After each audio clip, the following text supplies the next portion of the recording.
भीष्मा का पान खा लो। तभी एक ग्राहक भीष्मा के पास आकर कहता है, अरे भीष्मा भैया, तुम्हारे पान की तारीफ तो काफी दूर दूर तक सुनी है। अरे ऐसा कोनो बात नहीं भाई, बस मैं पान अच्छा बनाता हूँ और ग्राहकों को खुश करता हूँ। मैंने सुना है कि तुम्हारा पान खाकर खराब मूड भी अच्छा हो जाता है, तो ले आओ एक पान और कर दो हमारा मूड अच्छा। भीष्मा ने उस ग्राहक को पान बनाकर दे दिया। ग्राहक पान खाकर खुश हो जाता है। वाह भीष्मा भैया वाह, मजा आ गया। अब तो मैं रोज रोज तुम्हारे हाथ का बनाया हुआ पान ही खाया करूँगा। वैसे कितने रुपए हुए? भैया 20 रुपए, और जगह तो पान 10 रुपए का चल रहा है।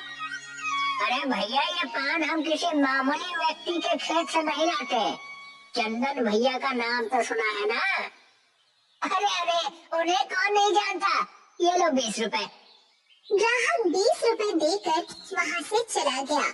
शाम को भीष्मा अपनी दुकान बंद करके घर चला आया और अपनी पत्नी विद्या के हाथ में रुपए रखते हुए बोला, आज पूरे 20 की बिक्री हुई है बिंदिया।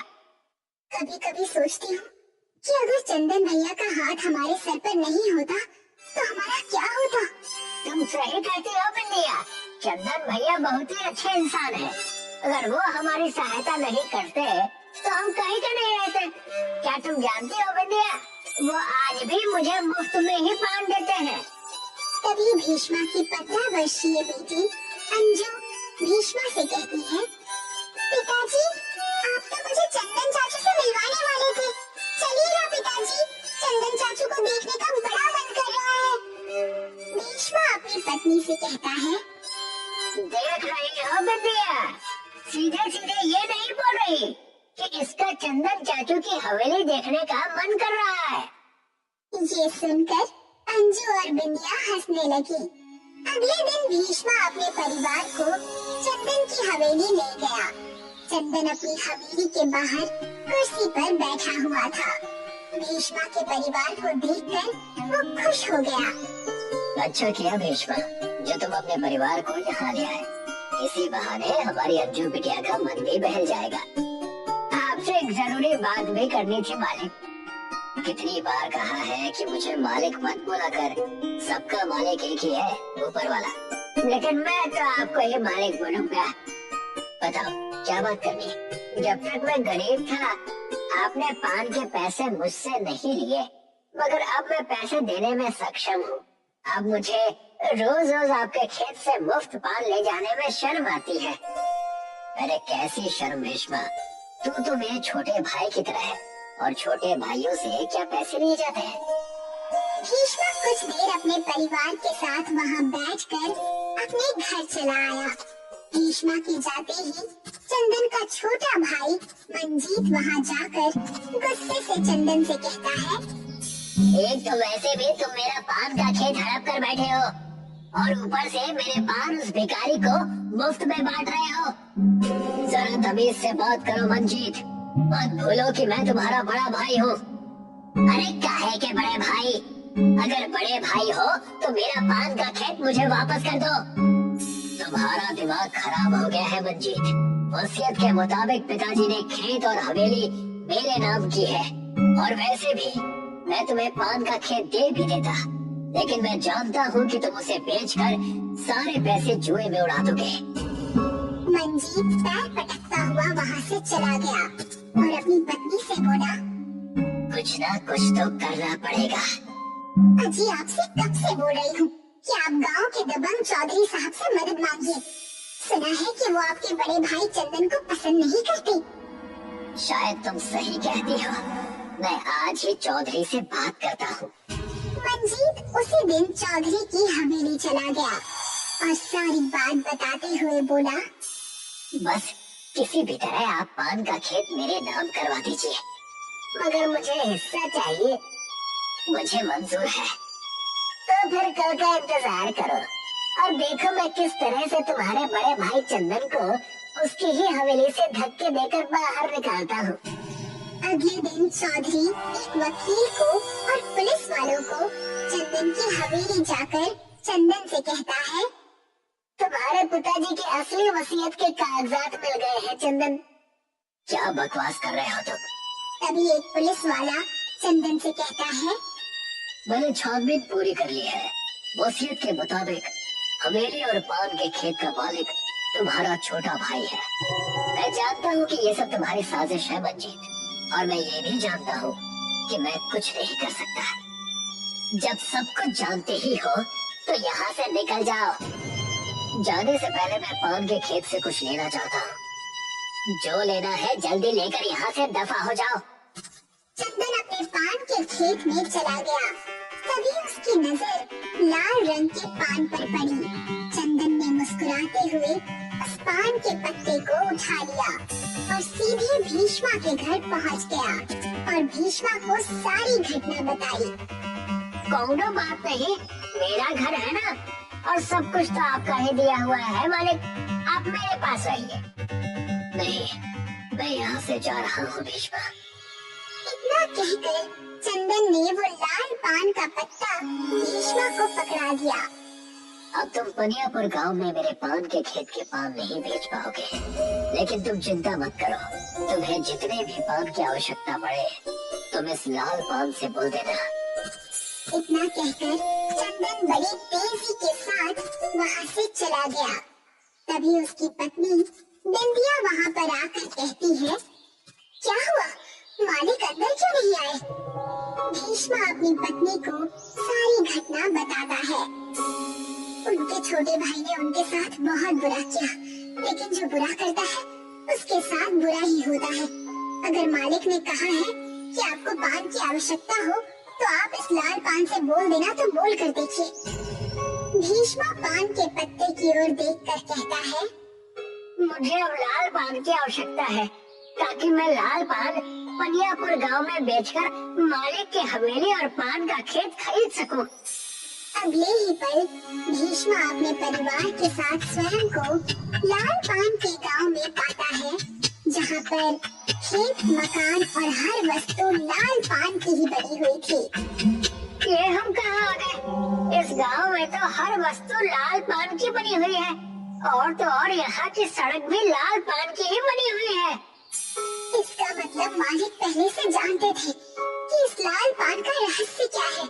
मालिक आपको कितना चाहते हैं, अगर वो चाहते तो खुद यहाँ पर आ सकते थे। तभी एक व्यक्ति वहाँ पर आकर खड़ा हो गया और भीष्मा से बोला, हमारे जादुई लाल पान के गांव में तुम सबका स्वागत है। तुम जितने भी पान चाहो यहाँ से ले जा सकते हो। बस अपने हाथ में पकड़े हुए पत्ते से कह देना कि तुम अपनी दुनिया में वापस जाना चाहते हो। भीष्मा ने लाल पान के खेतों से बहुत सारे लाल पान ले लिए और लाल पान के उस पत्ते की ओर देखकर बोला, अब मैं अपने परिवार सहित अपने गांव पनियापुर जाना चाहता हूँ। अगले ही पल भीष्मा अपने परिवार के साथ वापस अपने गांव में आ जाता है।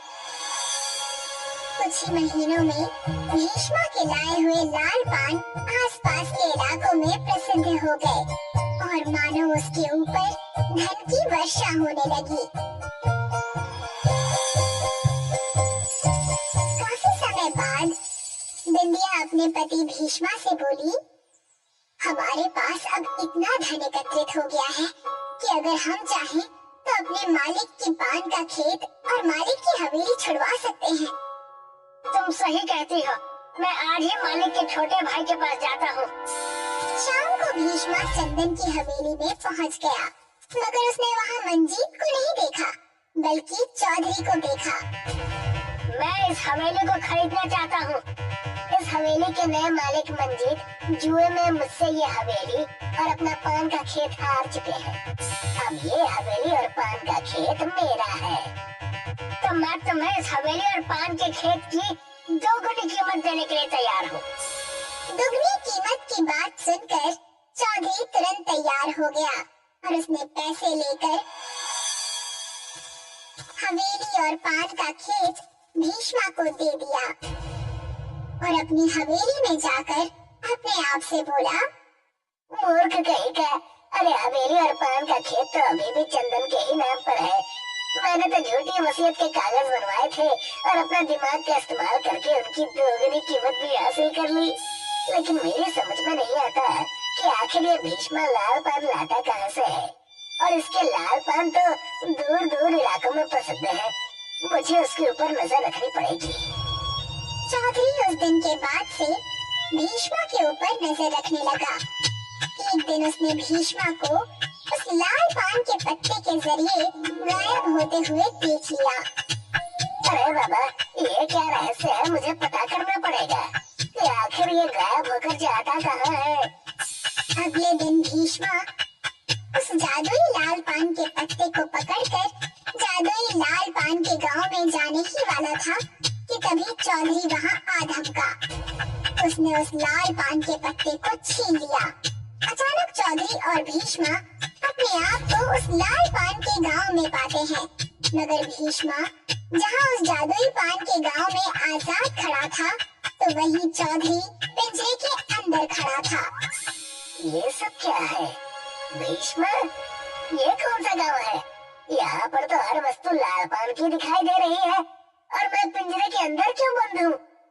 तभी एक व्यक्ति वहाँ पर आकर चौधरी से कहता है, तुमने गलत इरादे से इस लाल पान के पत्ते को इस सीधे साधे व्यक्ति से छीना है। अब तुम हमेशा के लिए इसी पिंजरे में कैद रहोगे, मगर यहाँ नहीं बल्कि हमारे जादुई पान की जेल में। अगले ही पल चौधरी ने अपने आप को जेल में पाया। भीष्मा अपने घर पर वापस आ गया।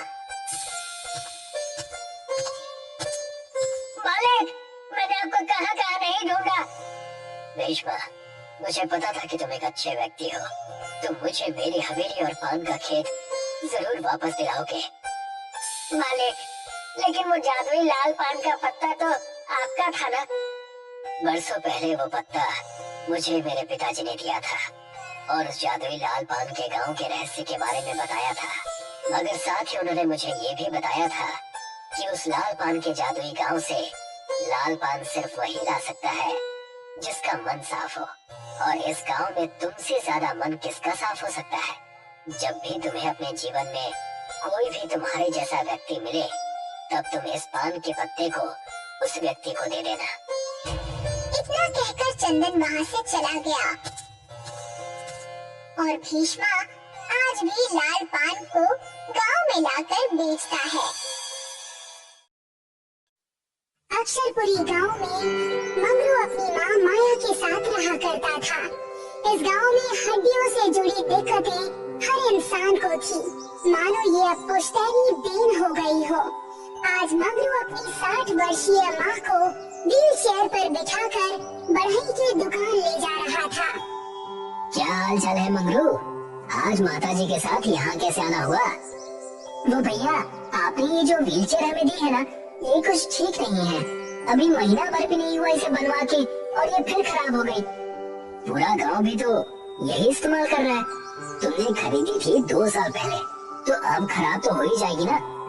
बेटा बढ़ई, तुम्हारे पिता जो व्हील चेयर बनाते थे, वो तो इतने मजबूत होते थे कि 2 पुश्तें इस्तेमाल कर ले। वो क्या है ना, वो पिताजी बनाते थे चाची। देखो भैया, ना लेना है तो बता दो, वरना जब पैसे होंगे तब आ जाना। चलो मंगरू, और परेशान करना ठीक नहीं।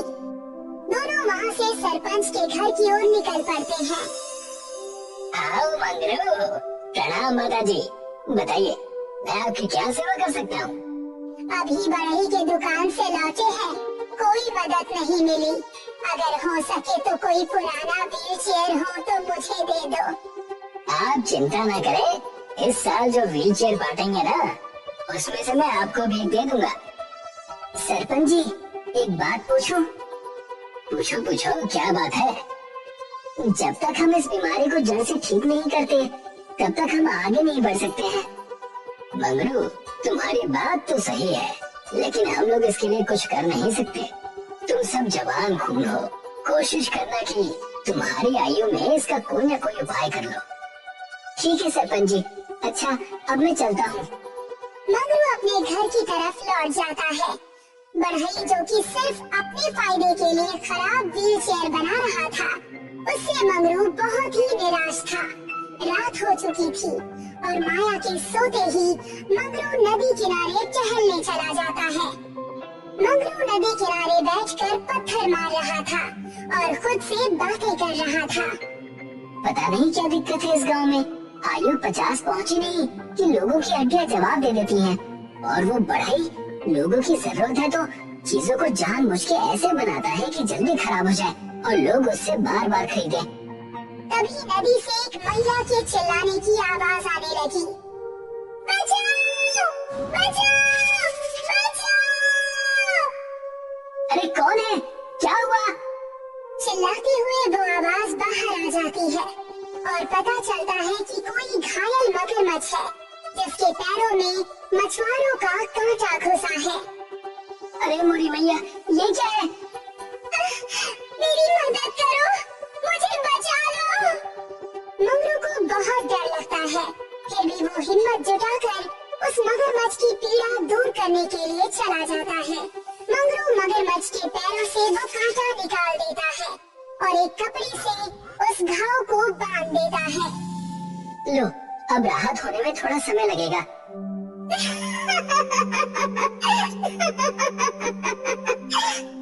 तभी वो मगरमच्छ एक सुंदर जल कन्या के रूप में परिवर्तित हो गई और मंगरू से मुस्कुराकर कहने लगी, मैं एक जल कन्या हूँ। मुझ पर एक बहुत ही बड़ा श्राप था। मैंने अपने रूप के अहंकार में एक ऋषि को क्रूर बातें कही थी और उनका अपमान किया था। तब से उन्होंने मुझे श्राप दिया था कि मेरा भयानक मगरमच्छ जैसा चेहरा हो जाएगा और कोई बहुत ही साहसी और नेक इंसान होगा जो कि इस रूप को देखकर भी मेरी मदद करेगा। तब मैं श्राप मुक्त हो पाऊंगी। साहस, धीरज, शील सब है तुम में। इन सब गुणों से खुश होकर मैं तुम्हें एक इच्छा मांगने का अवसर देती हूँ। मैं अपने लिए कुछ नहीं चाहता देवी, पर आप यदि चाहें तो इस गांव में जो रोग लगा है हड्डियों का, वो हर ले तो अच्छा रहेगा। स्वार्थ रहित भी हो, ठीक है, तथास्तु। तुम्हारे घर के पास एक कुआं आ जाएगा।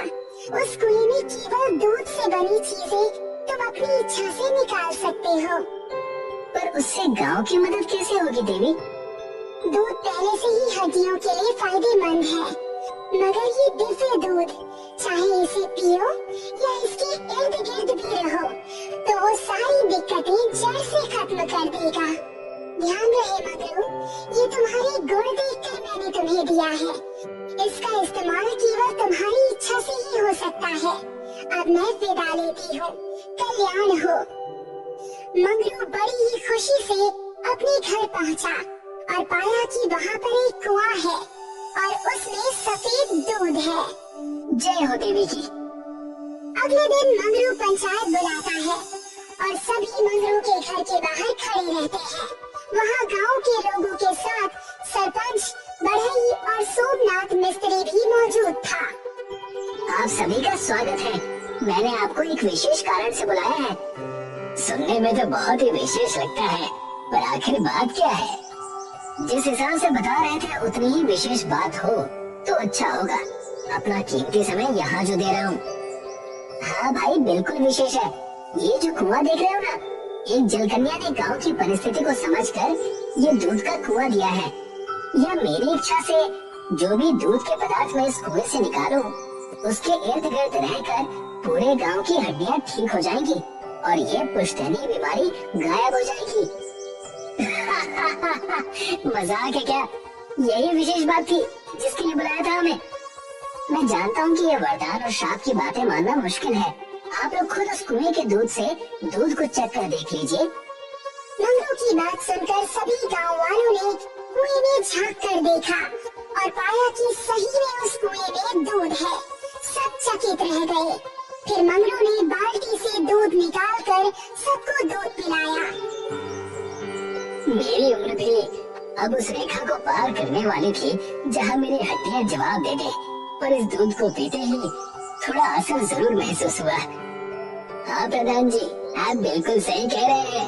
अगर हम मंगरू की बात मान ले तो हमें इस पुश्तैनी बीमारी से छुटकारा मिल जाएगा। हाँ सोमनाथ, और मैंने इसीलिए तुम्हें बुलाया है। मैं चाहता हूँ कि हम सब मिलकर हर घर को इस दूध से बने हुए पनीर से बनाए। मेरी इच्छा से ये पनीर के रूप में बाहर आएगा और ठोस हो जाएगा। ठीक है मंगरू। सभी बड़े खुश थे और अगले ही दिन सब मिलकर घर में पनीर बनाने लगे। मानो गांव में खुशी की एक नई लहर आई हो, मानो गांव के लोगों में एकता का जन्म हुआ हो। हर कोई देखना चाहता था कि पुश्तों से चली आ रही इस बीमारी का अंत कैसा होगा और वो कितना सुगम होगा। मिस्त्री और सरपंच मंगरू के घर बैठे थे। माया भले ही डंडे की मदद से चल रही थी, पर अब वो चल पा रही थी। मात्र 2 महीनों में इतना सुधार हुआ है कि पूछो मत। हाँ सरपंच जी, अगर सब ठीक रहा तो मात्र 2 साल में ये दिक्कत जड़ से खत्म हो जाएगी और आने वाली पीढ़ी को कभी दिक्कत ही नहीं होगी। पर एक बात ध्यान में रखिएगा कि वो बढ़ई, उसने मेरी नाक में दम कर रखा है। कहता है कि मैं गांव की मदद ना करूं। बचपन की दोस्ती की कस्में देना और उससे काम ना बना तो नाता खत्म करने की धमकियां देने लगा। ये तो चिंता की बात है। आखिर वो ऐसा क्यों कर रहा है सरपंच जी? तुम भोले हो बेटा मंगरू, इसीलिए समझ नहीं पा रहे। अगर सबकी दिक्कतें खत्म हो जाएंगी तो उसका धंधा तो चौपट हो जाएगा ना। मंगरू कुछ सोचने लगा, पर उसने कुछ जवाब नहीं दिया। कुछ कहते क्यों नहीं मंगरू? अगर कोई बात है तो हमें बताकर मन हल्का कर लो। नहीं, शायद हमें कुछ करने की जरूरत ही नहीं। पर वो क्यों? अगर असल में बढ़ई कुछ करने की कोशिश करेगा तब आप खुद ही समझ जाएंगे। मैं बढ़ई पर अब भी भरोसा रखना चाहता हूँ और यदि कोई दिक्कत आई तो उसका असर गांव पर नहीं होगा। ठीक है, जैसा तुम कहो मंगरू। सब अपने घर चले गए और मंगरू गांव में दूध बांटने निकल गया। देखते ही देखते शाम हो गई। बढ़ई कुएं के पास एक बाल्टी में कुछ लेकर खुद से बातें कर रहा था। आया बड़ा मेरा धंधा चौपट करने वाला। लोगों का नेता बनने का बहुत शौक है ना। ये सारा केमिकल डालकर इस पूरे दूध को खराब कर दूंगा, फिर देखते हैं। बढ़ई पूरी बाल्टी कुएं में खाली करने लगा। तभी अचानक उस कुएं के ऊपर वही सुंदर जल कन्या प्रकट हो गई। इस दुनिया में कर्मों का बड़ा खेल है। चाहो या ना चाहो, जानकर करो या अनजाने में, पर कर्म करे बिना जीवन नहीं चलता। कौन हो तुम और कहना क्या चाहती हो? कहना मैं ये चाहती हूँ कि अगर कर्म करने ही है तो अच्छे करो, वरना खराब कर्मों का प्रतिफल बहुत ही कड़वा होता है। अच्छा, बड़ी बड़ी बातें मत करो। कौन देगा मुझे सजा? हाँ? तुम्हारी भ्रष्ट सोच और कर्मों का बस एक ही उपाय है। मैं तुम्हें ये श्राप देती हूँ कि तुम्हारी हड्डियाँ लचीली हो जाएंगी और तुम खुद का भार भी नहीं उठा पाओगे। तब तुम्हें समझ आएगा कि जिन लोगों को ये दिक्कत है वो कैसे झेलते हैं। और ये श्राप तभी टूटेगा जब कोई इंसान जो कि बिल्कुल भी भ्रष्ट ना हो और नेक हो, वो तुम्हारी मदद करेगा। वो तुम्हारी करतूतों को जानकर भी तुम्हें माफ कर दे। तभी बढ़ई अचानक से किसी लचीली वस्तु की तरह जमीन पर गिर गया और जल कन्या वहाँ से गायब हो गई। बचाओ मुझे, बचाओ, और कोई बचाओ, बचाओ मुझे। मंगरू तभी सोमनाथ के साथ वहाँ पहुँचा और देखा कि बढ़ई किसी लचीली वस्तु की तरह जमीन पर गिरा हुआ है। अरे भाई बढ़ई, ये क्या हुआ तुम्हें? भैया बचा लो, मुझे माफ कर दो, इस श्राप से मुक्त कराओ। पर तुमने ऐसा किया क्या है? वो बढ़ई रोते रोते सारी बातें बताता है। सोमनाथ बड़े गुस्से में कहता है, लेकिन तुम्हारा काम माफ करने योग्य बिल्कुल नहीं है। माफ कर दो भाई, माफ कर दो। तुम्हें ये समझना होगा कि भ्रष्ट होने के कारण तुम्हें ये श्राप मिला है।